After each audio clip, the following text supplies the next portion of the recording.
ourselves seen at your place.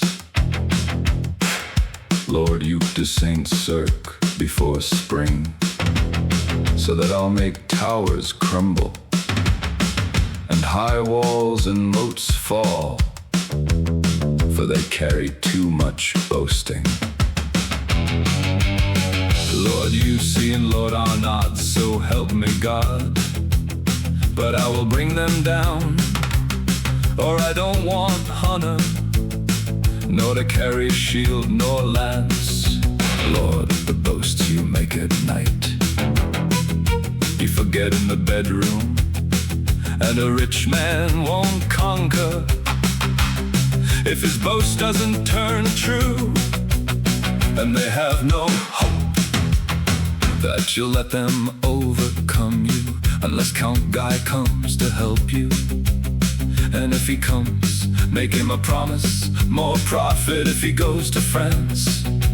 Lord, I have enough power that even if Count Guy doesn't help me, I'll turn them into such error that I'll make the boast cease of Lord Arnott's.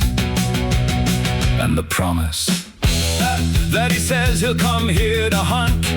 But I can boast of this much, that from his words I'll take vengeance, such that for all time it will be remembered.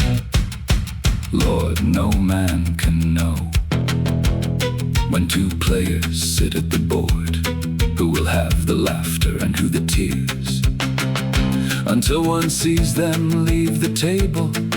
And according to my estimation, one shouldn't praise the day until it comes to evening, for in the morning you'll have the appearance of something that by night disappoints. Lord, the fool who sent you here, I have nothing in my heart to give you, nor will you cover your belly with cloth I give you from France.